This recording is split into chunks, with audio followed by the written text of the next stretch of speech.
Hello, I'm Leroy Garcia, and this is Blue Rain Gallery Podcast. Welcome to my home studio today. We have the pleasure of having Jody Naranjo. Thank you for having me. Times two, the second time around. Yes. But we have some stuff to discuss today, so we'll just get into it. This year is the 100-year anniversary of Santa Fe Indian Market.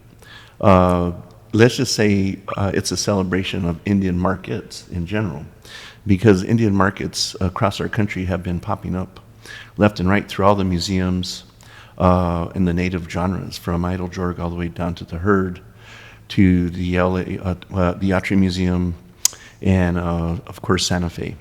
Not to mention the Gallup Ceremonial and many others. Idle Jorg.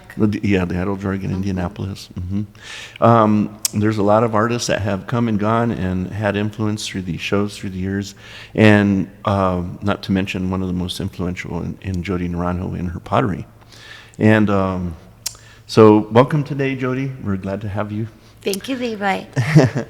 Today, Jody brought a couple of pots that she's going to be introducing at Indian Market. Maybe let's start there a little bit tell us what you're creating this year in pottery. Okay, I have about 9 pieces for the gallery show, and these are the ones I just finished. This piece has silver buffalo, which I thought was really cool. I found this really beautiful white polishing slip, and then when I fire it, it gets the beautiful gray smoke clouds. So what better to put on there than like teepees and buffalo and silver and black. So I added the acrylic paint on top of that, did these swirls in the background with lots of really cool colors on that. So that's some of my new colors I'm working on. Some more innovation happening right there with the white slip. I love that white slip. Yeah, it does cool. Some magical stuff. If you fire it right, high enough, you can get the smoke clouds and the grays, and then added silver and black and different little bit of the blues in there. It's beautiful slip. So this is something I really want to play with a little bit more in the future. And the bottoms are just fun. I always tell people, look at the bottom, look at the bottom. I really like the fact that you've taken the risk, along with a few others in your genre, in experimenting with non-traditional medium like acrylic. And it really adds something to the piece, because you can deal with colors that you may not have gotten, right? Yes. So tell us about on the traditional end, what's brewing on this one? Okay, so this one is called the bird watching, and it has me and one of my daughters right here, just looking off at the birds, and it's just like, look at the birds, Mom. And then the birds go up and down, and on this side I have the rain clouds, the other side I have the sun, and then I have the Pueblo here. So this one is a traditional clay, polished. I etched out the background in all this really cool etching that I do on my pieces. And then I did add the acrylic around the birds just to give it some dimension and some, I just love the acrylics dotting. So I'm real happy with that. My grandmother did the pie crust tops, so I like to do it, but more flat and scalloped. I'd like to carve the insides, and I love doing that background over.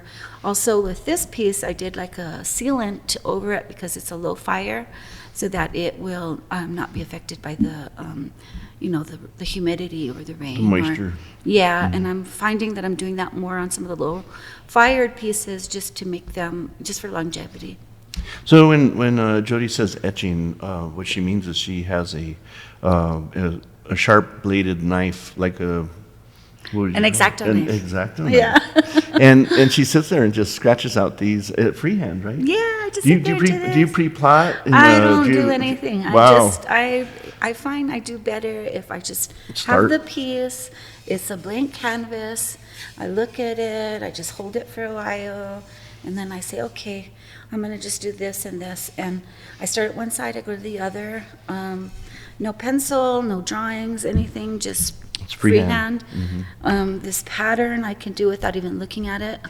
I just sit there and etch it. It's kind of my way of relaxing, I guess. And I've been doing it for 35 years, so I can do it pretty She's easily. she's a pro. It's embedded, so I'm good. I'm good at that. Well, as we talked about in the first podcast with Jody, one of the beauties of her language, and I'm not just talking about her native language, but her art language, is whimsical. It's there's humor, there's an appreciation of life in a happy way, wouldn't you say? I agree totally. I raised 3 kids, and those kids always were next to me while I was working, and they were 7 years apart, so I always had a kid next to me. And now I have grandkids next to me. So in all my pieces, you'll see a child or something playful. And I used to tell the kids, this is you, this is me, this is our house, this is the sky, this is the birds. And they're like, wow.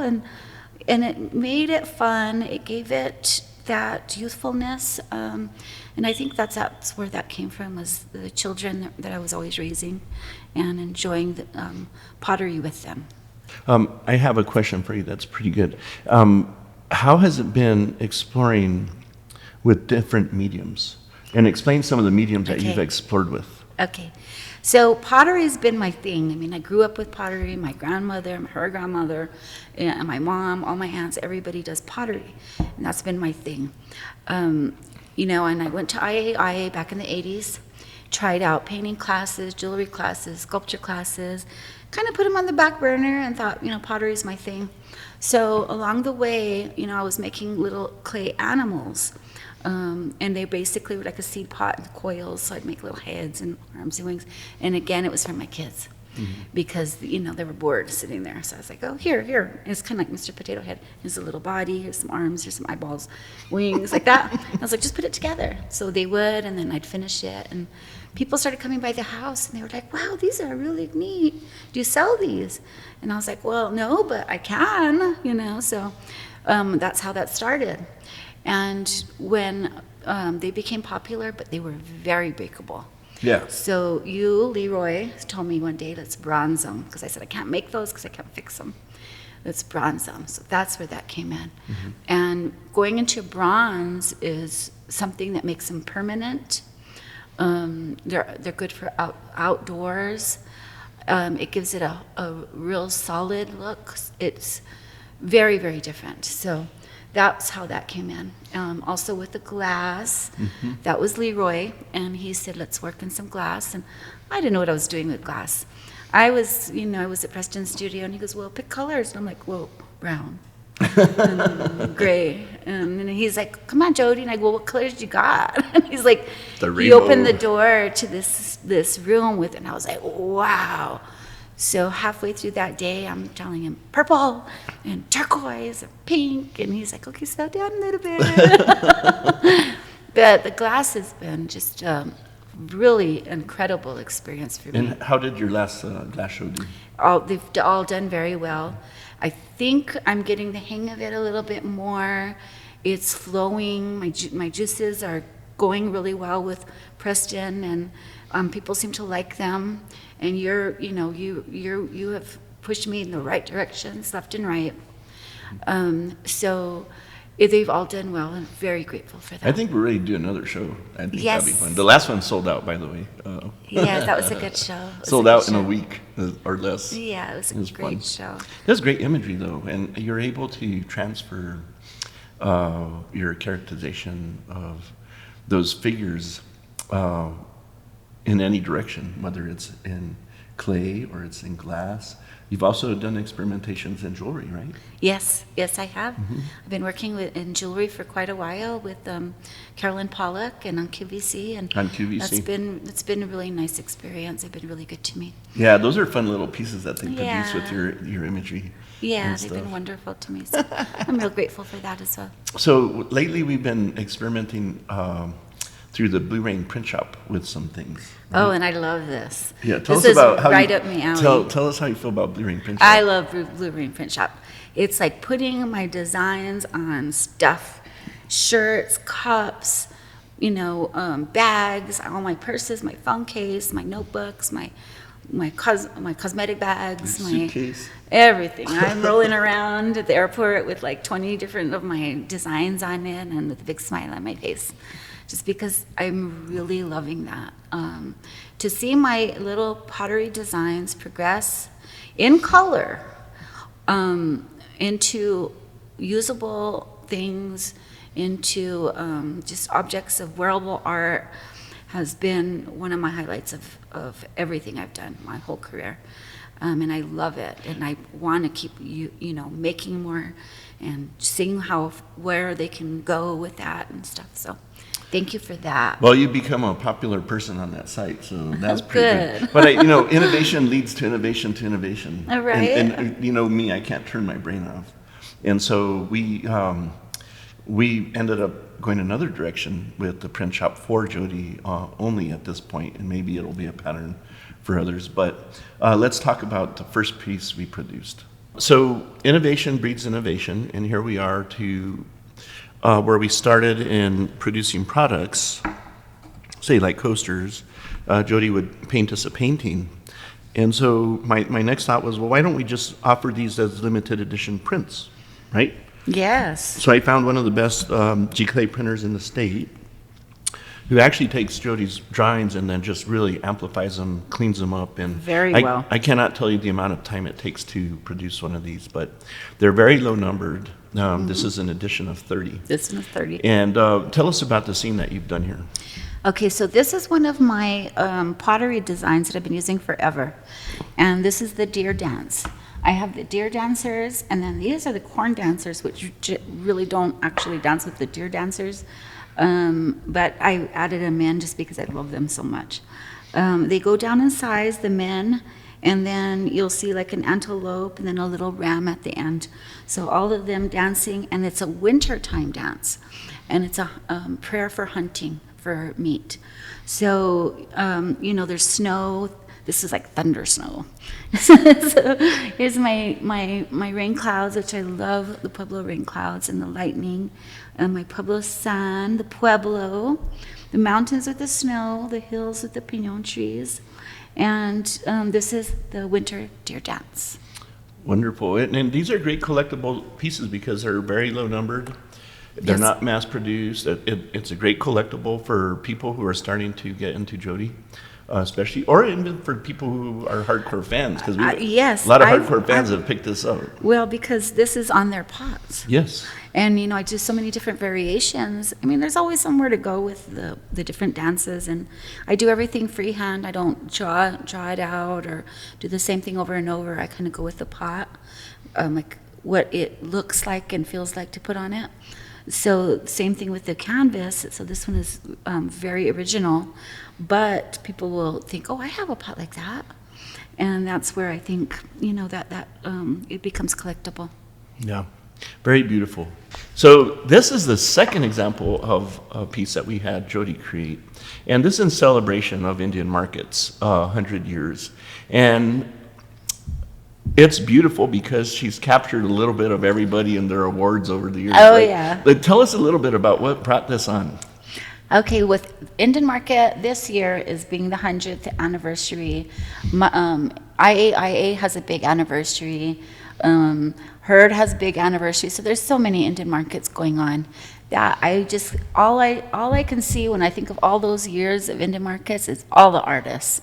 The artists, the musicians, the photographers, the children, the art. And so I just started drawing 1, 2, 3, 4, 5 all over the place. And a lot of them are people I know. I mixed them up a little bit, like I mixed their art up with their person, changed their hair a little bit just because I didn't want it to be too obvious. So I figure everybody can find somebody they know in there or find themselves in there. There's a lot of jewelers, there's people with their babies, painters. This one does a landscape with the Pueblo, potters, sculptors, basket makers. There's a photographer, there's a sculptor, there's a musicians, sculptors and potters. And this girl in first place. Here's this guy with his little girls and his bear fetish. So this has been really fun to make. I enjoyed working on this, and when I showed my artist friends, they were like, oh, look, there's me, there's so-and-so, there's, so this has been a lot of fun. We made T-shirts out of it as well. There'll be products for both of the paintings. So what's on the website. edition size of this one? 20. So there's only 20 of these. And this one's a large piece. Yeah. Yeah. It'll It's a take up large some piece. wall space, but it's beautiful. It captures Jody's essence of everything, and it's a beautiful piece, and very appropriately to be released during this time of year. Yes, this is what Indian market means to me. Swaya, Idledorg, Herd, all, our probably almost 30th anniversary as well. Yes. Blue Rain. Blue Rain will be 30 years in February. See, and we've been doing Indian market shows for 30 years. For about that same time. So, I mean, think of all the people, all the art, all the characters, all the colors, and all together in one happy place. So, Jody, what do you exactly love about showing at Indian markets across the country? What do you like about it? I love the people. Mm-hmm. I'm out there meeting people, talking to people, showing my art. Art is such a personal thing. You're putting part of yourself in these pieces, and then you're also very secluded. You're at home, so you don't get out a lot, and you're like, I wonder what people think of this. So coming out there and showing people what I'm making and working on, and hoping they like it, is a real big thing for me to be sitting there talking to people. Mm-hmm. The gallery exposes me to just so many, to the world. Mm-hmm. You have such a big collector base and museum base, so that we get, my work gets to be seen by many, many people. Yeah, I think the first monumental bronze that you made, we were able to get that put into the Smithsonian American Indian, right?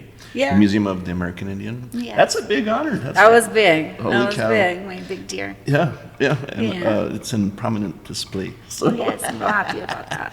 No, it's good. I think I told you a story where I called Jamie Okuma, and it's like, man, your stuff is so good, and she's won every award you could think of, and I'm like, why are you Right. still showing that market? And she got after me, and for the right reason, and it was because camaraderie, right? Yeah. Think about how many friends you have. You're in your circle, goodness. right? Oh, my friends are through, and I tell my kids, I say, whatever career you go into, those are the people you're going to be hanging out with. Yeah. So all of my art show friends are also my friends. Like, we go camping, we pick each other's kids up from school. It's a community. It's very community. much so. So, and I love that about it. Whenever I need something, or whenever any of us need anything, we're there. Even if it's just like, hey, what do you think of this piece of art? We're honest and we tell each other. And I think that you don't get that without having to go through the whole process of getting out there, showing your work, meeting other artists, whether it be through art shows or gallery. You have to get thrown in the group and kind of see where your stuff works. Well, I get that, especially when I go to your house, and they're like, oh yeah, I traded this and I traded that. And they're like, My house is a collage. It's of art. but her house is like mine, maybe a little bit smaller, but it's eclectic. It's a lot of different artworks. So And everybody comes in and I'm like, whoa, what are you? Even them, like the UPS guy, are you an artist or something? And I'm like, yes. yeah. Well, as you can tell, we love Jody Naranjo. She's a Thank very you. beautiful person. Thank you, and I'm really grateful for your friendship and your support and just everything you've done and pointed me in the directions over the last 30 years, and I'm grateful. Well, I'm Thank grateful you. too. Thank you for hanging in there with us, and Always. really appreciate you. Good luck at Indian Market this year. Go I'll get- be out there with my prints. Yep. And talking about paintings. And It's pottery. in my pottery always. And I will be out there, so please come visit Mm-hmm. the gallery, come visit booth, and see all the new stuff we're working on. 402 Washington West. That's my booth. It's right on the corner of the plaza, by the museum gift shop door. Nice. Been there 30 years. Well, 25. Before that, I was with my mom. Well, thank you, Jody, for coming in today. It's always a pleasure. Thank you, Leroy. You're welcome. I'd like to encourage everybody to subscribe to our podcast. You can find us especially on BlueRainGallery.com under podcasts on our menu bar. Also like to encourage everybody to bring art into your everyday life. by visiting bluerainprintshop.com. Thanks. Have a good day. Thank you.